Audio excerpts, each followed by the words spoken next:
History of Aviation podcast with Derrick, Beeler, David Rowe, and David Gorman. Hello, friends, and welcome to the History of Aviation podcast. I'm Derrick Beeler, and I'm joined by Mr. David Rowe and Dave Gorman. In this episode 45, we'll be discussing the B-52 Stratofortress. What an interesting plane, and the plane I'm surprised, guys, that we haven't done yet. We discussed this plane, and I'm like, well, wait a minute, why have we not done this one? I don't know. We've done some big planes. We did the Spruce Goose. We did the Valkyrie not too long ago. We've done some really small ones too, but this one somehow just escaped from us, and what an icon of the sky. So the B-52, can't wait. Yeah, absolutely. This one's had a long life, pretty much longer than anything else out there, I think. It's the estimates right now is they expect this thing to be in service into the 2050s, which would make it as a weapon system, as an airplane, 100 years old. Of the design of this plane, 100 years old. There are no 100-year-old B-52s scheduled to be flying. The ones that are still flying were the last ones built. So they'll only be 85 or 90 years old. Exactly. Yeah, because they stopped building these in the 60s. They were designed, the design started in the 40s after World War II. So, I mean, this is an aircraft that has had a long history of, design, updating, improvements, and still to this day is unmatched in its capabilities. Well, it's been due to be replaced by, let's see, the B-58, the B-70, the B-1. And it's a joke that how long this thing has been in service, and literally they expect this to be 100-year-old design still serving the Air Force and the military. You also forgot the B-21 Raider that they're just in the process of introducing. So there's one more to add to that list. Yeah, the B-2. And the B-2, exactly. So, I mean, it's just an amazing amount of aircraft that have been designed since that still don't match the capabilities of the B-52. Some good thought went into it. The Boeing designers at the time, I don't know, do you all know the story of how this thing was designed? It started out, again, as a requirement by the military after World War II. They needed something long range that could fly from America, across an ocean, assuming we wouldn't have a base in England. And so that's where the design originated. But over time, I think it went through, 6 different Model 462, which was the first design, which was like a super B-29 with 3 engines on each wing. They modified that to a Delta swept wing with 4 engines. They modified it again to a larger swept wing. This was when it began to look like a B-52. So you got a 462, the 464, and then you get to the XB and YB-52. There was a short nose version and then a long nose version. So by 1952, I believe, is when it first flew. This thing had gone through numerous design changes, and ultimately the Boeing engineers had to design it over a weekend in a hotel in Dayton because the U.S. military said, well, can you put turbofan jet engines in it? Can you do this? And they had to literally redesign it over a weekend in Dayton with like 5 engineers from Boeing. They built a balsa model out of sticks and stuff that they bought at a hobby store and presented a 33-page manual proposal. And the military said, yep, that's it. Let's start building it. And that's where this aircraft started out as, is literally a weekend project that the military liked what they saw. Well, I like what I see, even after all these years. Think about the pace of development post-war. There were a lot of design influences from things that we learned that other countries were incorporating, swept wings and jet engine technology. All that stuff was in its infancy. But this became really a showcase kind of aircraft, in terms of the range, like you mentioned. the size of the wing, the shape of the wing, the number of engines, the bomb load. Everything about this was really to project American might and firepower in places far, far from America. This aircraft still inspires awe, and I've been fortunate to see a few of those at air shows over the years. And you just kind of drop your jaw and watch it go over because it's a whole lot of aircraft. Well, and interestingly, I was listening to somebody talk about it. It's big, but it's not like your jumbo jets, your A380 passenger jet, 747. You can literally put the fuselage of the B-52 into a 747. So it's big, but it's not gigantic. But yet it can still carry 70,000 pounds of weapons and has a combat radius of 8,800 miles. So it's big in the right ways. And you just mentioned 70,000 pounds of weapons. The evolution of the weapons it can carry have changed with the times. It was iron bombs to begin with, right? Correct. It was actually a high altitude bomber is what it was originally intended to be. And then it morphed into a standoff cruise missile platform. And now it's a low level interdiction bomber. So yeah, it's gone through many different changes. Well, it carried nuclear weapons. Yes, it did. However, it has never dropped them in anger, only by accident. There have been a few of those that I know we'll talk about, some pretty famous ones that have happened outside of our country and a few situations inside the country that certainly have, never been fully resolved, have they? No, we're still missing one, I believe. Yeah. So some pretty fascinating stuff. I had a chance to check in with my buddy John Vanover, who I went to college with a long time ago. And John, and we haven't mentioned Boeing. He's worked for Boeing in the past, but he actually was a navigator and flew missions in an H model. Made some of those big trans-Pacific flights to Guam and Diego Garcia inside a B-52. Not the best view, from what I hear, where he was positioned in that thing. But God love him. There are lots of people for 70 years who've been doing that kind of thing on this aircraft. He did maintenance and training on the G's and H models, but he did confirm the only B-52s still flying are the H models. Yes, that is correct. I believe they've all been upgraded too with new skins, new avionics. They're basically new aircraft at this point. They're definitely not the same plane that came off the line in the late 60s. Not at all. They wouldn't recognize some of the avionics and flight controls and things that they have, I'm sure. No, absolutely not. I was watching a video from inside a B-52, and the crew is all situated at the very front of the aircraft. So you've got the pilot and the co-pilot sitting up in their seats on top. You've got your weapons system officer and your electronics warfare officer. They're underneath. And an interesting thing about it is they actually, if there's an ejection, they eject out the bottom of the aircraft. Whereas the other three go out the top because, again, that's cramped and there's no way to go up. You only can go out the bottom.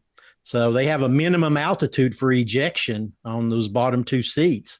And you're right, that it's really crowded in there. There is lots of there's ladders that you have to climb to go to different levels.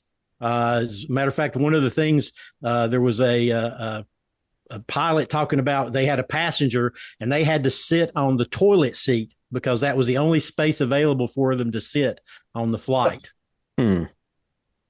I can't imagine that was very comfortable, but No. hey, that's what I had to do to fly in a B-52. Then I would definitely consider it. Well, it's not meant for comfort. It's meant for use. Yeah. So this was originally and still is 8 engines. Is that right? That is correct. 2 pods and 2 engines each on each wing for a total of 8. Total of 8. Pratt & Whitney TF33 turbofans, 17,000 pounds of thrust. So they're pretty strong. However, they are looking at upgrading those to Rolls-Royce versions. They look like they burn coal still. I know that usually when you see one of these coming in, the shape of the plane, even from a couple miles out, you know what it is. That tail is so big. And it sometimes comes in a nose down orientation as it flies in, really cool looking, but it also puts out a whole lot of exhaust. Yes, it does. It's very visible in the sky. Those engines do produce I assume that's from like water injection or something that they're pumping in there. I don't know. I think that sounds right. And, like you said, there've been some engine upgrades and maybe more to come. But they still are pretty smoky. So this is a plane that, there are some of these that are retired in museums. There's some that are on outside display where you can see them and just how massive they really are. One of the more fascinating and sad things to me is when I discovered Google Earth and took a trip out west via Google Earth to Tucson, out to Davis Mountain, and started just kind of scanning, from the satellite view and looking at the planes that were out there in the desert. And to my horror, now I knew I was going to find this. I didn't discover it, of course. I'd heard about it, but then you start finding carcasses of B-52s that are out there. What's the story there? Long-term storage is what that is. They put them out there in Tucson because of the dry weather. And the B-52 is not the only one. I mean, airlines around the world will send their aircraft out there because of the good climate. And they just preserve the aircraft. And that's where your spare parts for the currently flying B-52s come from. They can scavenge parts, or they can totally renew one, fly it out, and it be refreshed into a replacement for if they lose one. That has happened. They have brought some back into service for sure. But what I was talking about were the ones that have been guillotined, have been chopped up. And that is to show compliance with some of the strategic arms limitation talks treaties that we signed to limit our number of bombers capable of nuclear missions. And so they parked a bunch of B-52s, and over the years there have been increasing numbers that had to be taken out of commission. And the way you do that is you chop the wings off, you chop the nose off, chop the tail off, and it is a sad sight to see these things laid out for the satellites to fly over and count the number of B-52s to ensure compliance. Some of them are still out there now, I'm certain. So, but we still have some that are mission capable and ready at a moment's notice. I looked for and can't remember the number of active B-52s still on duty. And as we said, they're all H models. Do you have that number handy, Dave? Yeah, it's somewhere in the neighborhood of 75. I saw 70. Some that said a couple more, some that said a couple of less. So, operational, capabilities and what have you, somewhere in the mid 70s, low to high mid 70s. And that's out of how many that were actually constructed? I saw 740 were totally built. So we're down to about 10%. And they still are capable of changing the course of air combat warfare. Such a formidable weapon.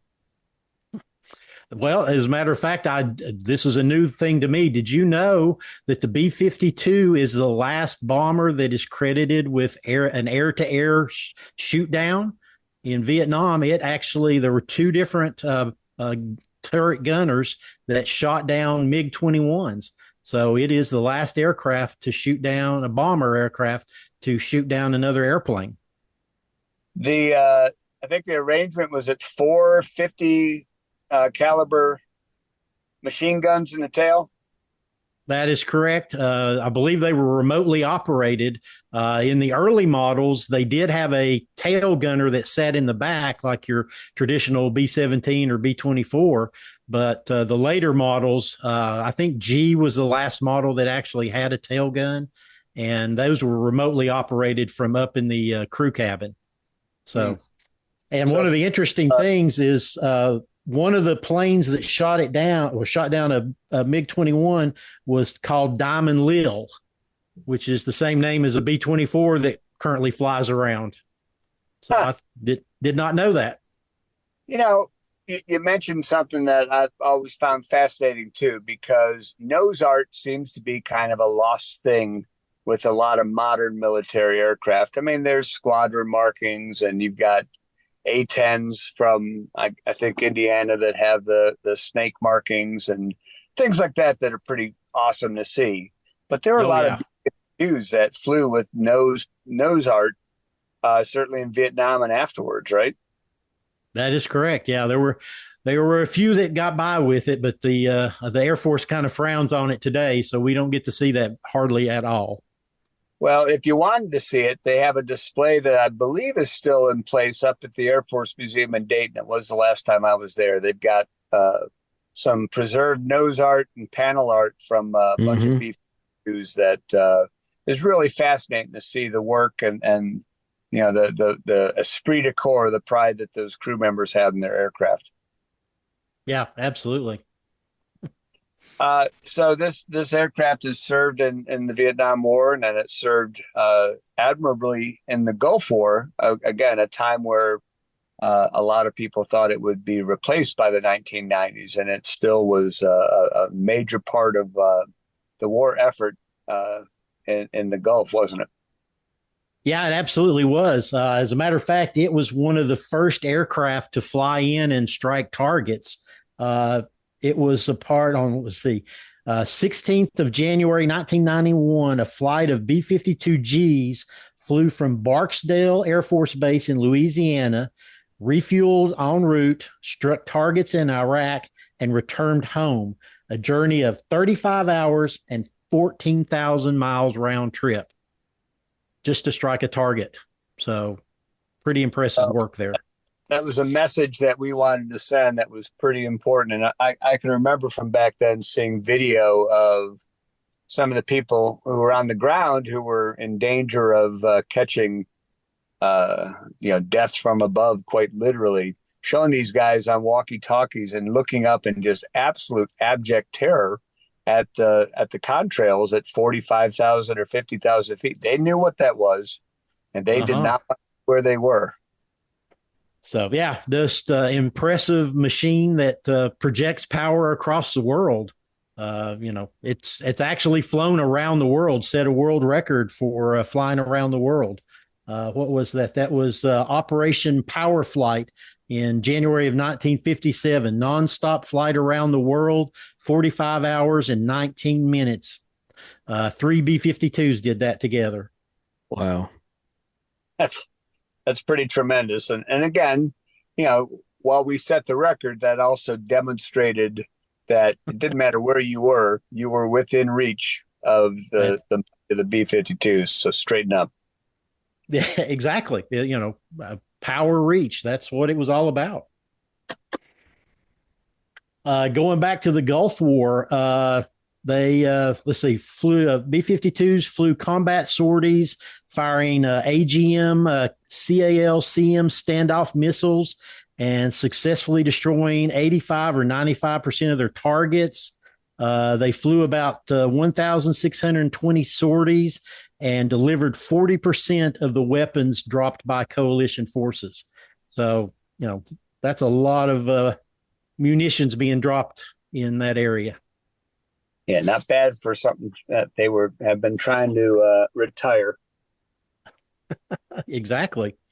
So one of the things that I found was pretty fascinating is I'm sure you guys know the name Paul Tibbets.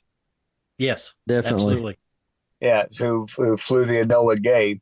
and he's got a son that flew in the Air Force, and I'm pretty sure he was a B-52 guy, which fascinating to have that type of heritage. But there are a lot of people who flew as pilots and then had sons and even grandsons who have become B-52 pilots. That type of heritage, you have a plane that's been around for 70 or so years, has happened over and over, which I think is just a real fascinating footnote. What Absolutely. Able to say. Well, again, it's that longevity. I mean, 70 years in service, you're going to go through a lot of pilots and we haven't seen the last pilot, in that plane yet. So they're still around. That's for sure. Well, so this aircraft is sometimes affectionately called the Buff, which I understand stands for Big Ugly Fat. I'll check my notes here. Fellow. Yeah. Big Ugly Fat Fellow, and sometimes other things as well. But it's a favorite of its crew, I'm sure. And as I said, they do take a lot of pride in this aircraft. And if they get teased about, Grandpa's airplane, whatever, because they're still flying missions and these things are combat ready. Yeah, absolutely. As a matter of fact, at one point, they were combat ready 24 hours a day. What was that? Yeah, in 1990, they were combat ready 24 hours a day up until 1991. That's when they ceased continuous 24-hour SAC alert duty. So, I mean, that plane was flying, ready to fly 24 hours a day up until, 91. So that was 40 years of continuous use. Wow. Incredible. Yeah. Now, we hinted at some kind of high profile losses of this airframe, and I mean, it's seen combat, and there are some of these that have been shot down and brought down by anti-aircraft fire and things like that in Vietnam.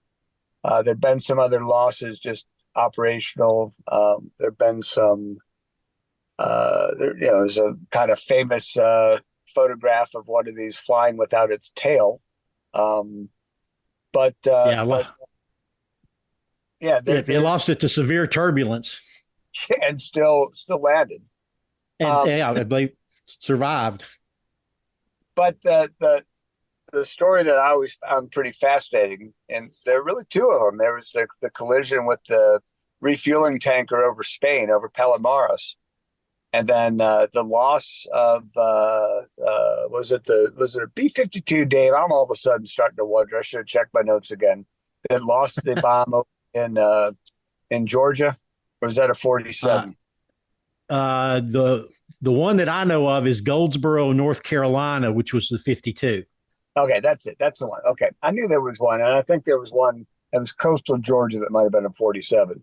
But this aircraft has, as you mentioned, dropped some nuclear weapons, but it didn't want to, didn't mean to.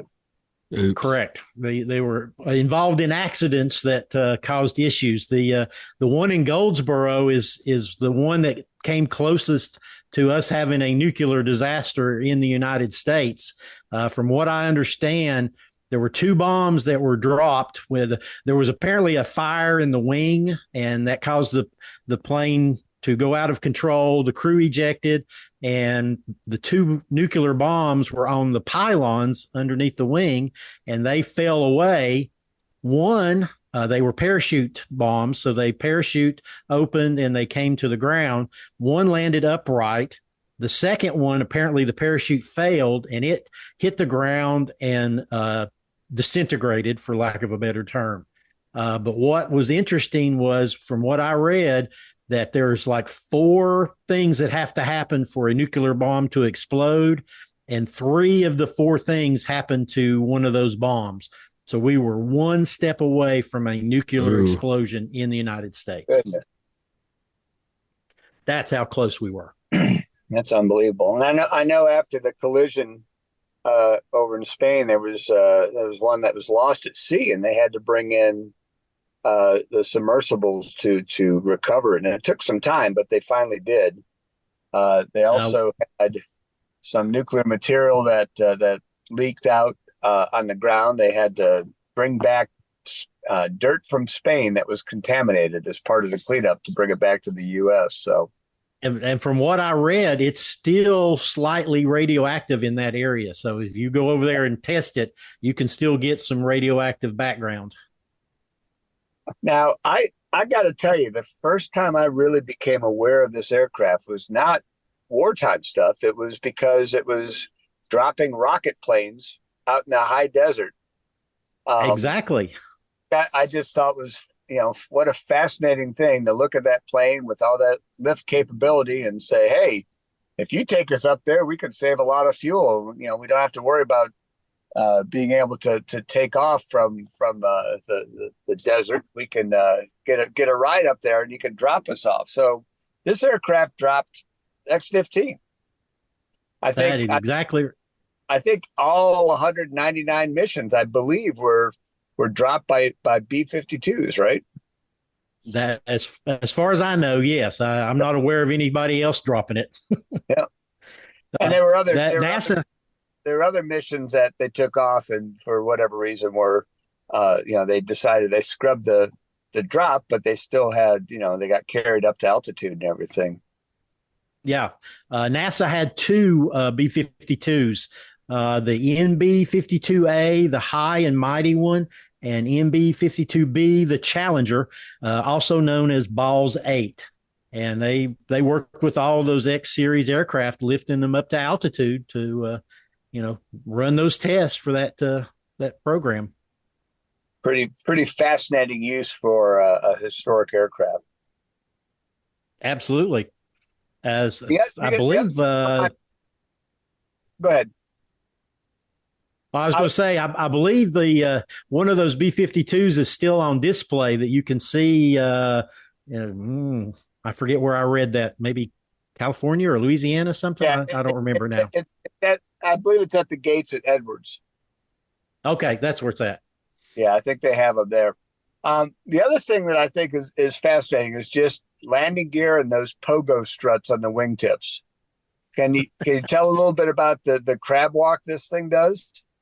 So they designed into this the capability for if there is a crosswind on landing, you can. There's a little placard inside the cockpit, and there's some gauges that tell you what the crosswind is. You look down, and there is a big dial that they can reach down and pull up and twist it to the appropriate degree that your crosswind is, and the wheels rotate 20 degrees, up to 20 degrees, so that the aircraft can land crabbing into the wind as it comes into the runway, which is the most amazing thing if you've ever seen it, because it's a sideways airplane landing straight ahead.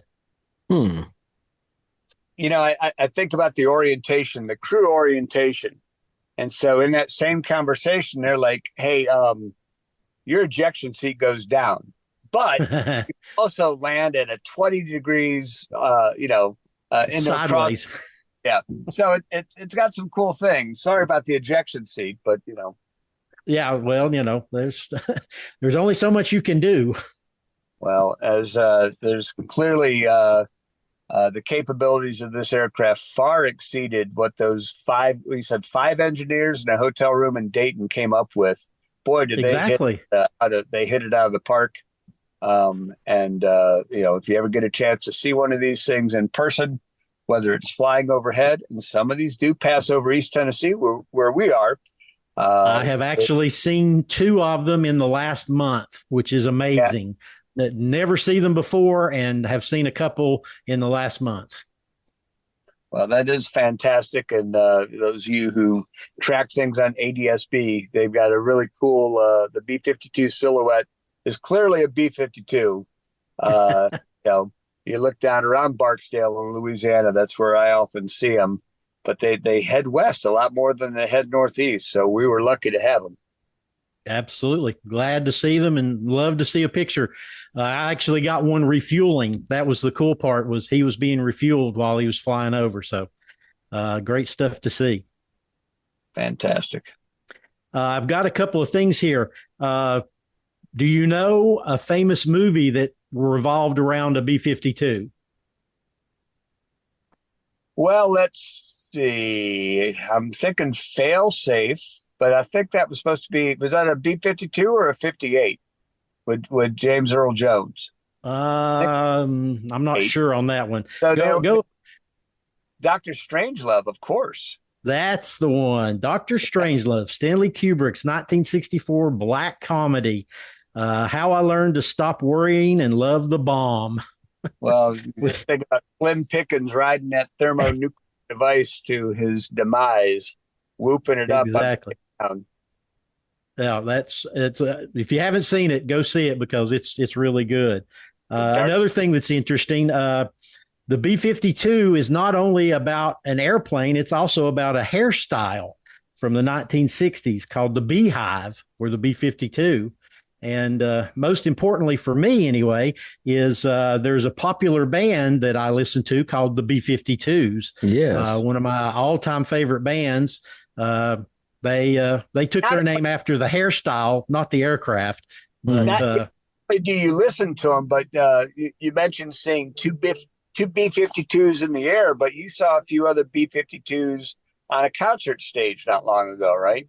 I was in Chattanooga about 4 or 5 months ago and saw them perform again. So that was my second time getting to see them. So yes, a huge fan of the B-52 band. Well, everything about this plane is pretty fantastic. So good choice. Yeah, absolutely. All right, one last note. Did you know that when the B-52 was introduced in the mid 50s, there were still a Civil War soldier alive.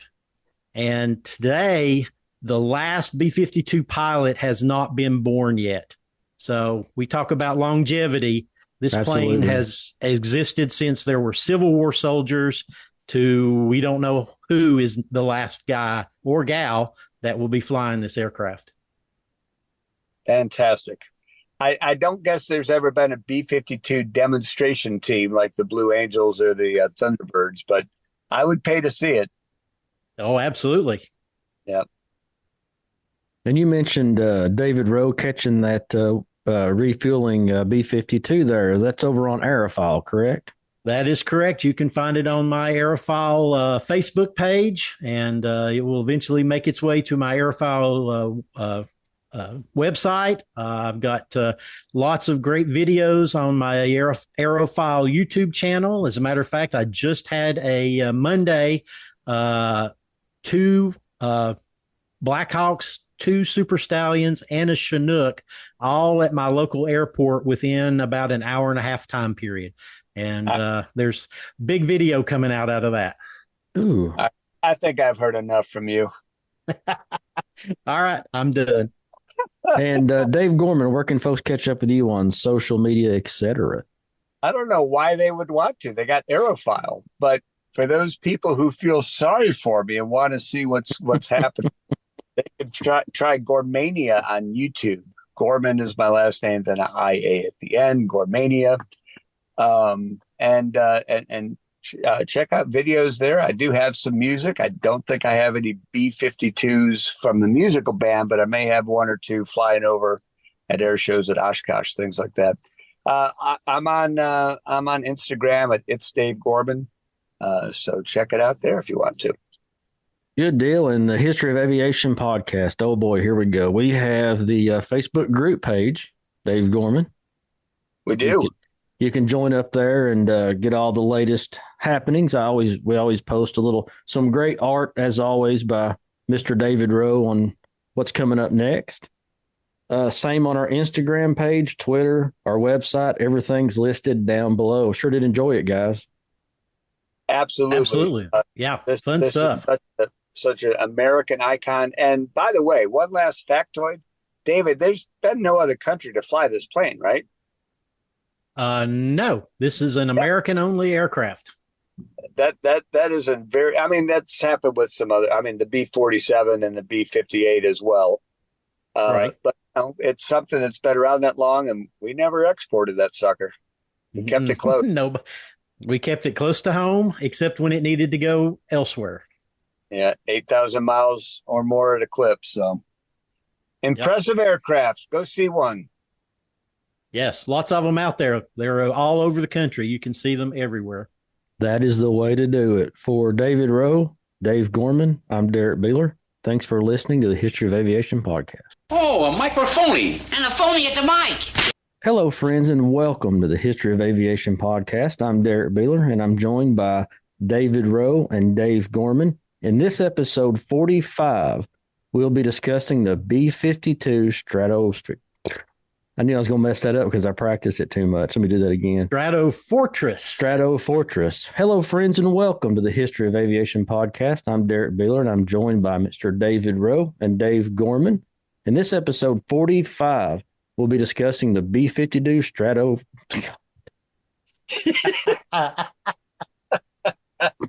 You've got the yips now. Got the shanks.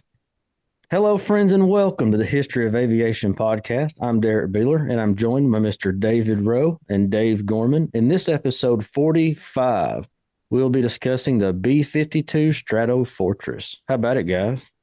Well, what do you say there, pal? I'm sorry. I did not hear that. What was it? Well, I just said, how we doing? Oh, sorry. Good. There we go. Yeah. We're gonna do some editing on this, I think, huh? We're really shitting the bed on this first part. I'll start from how about it, guys? There we go. Quiet, numbskulls. I'm broadcasting.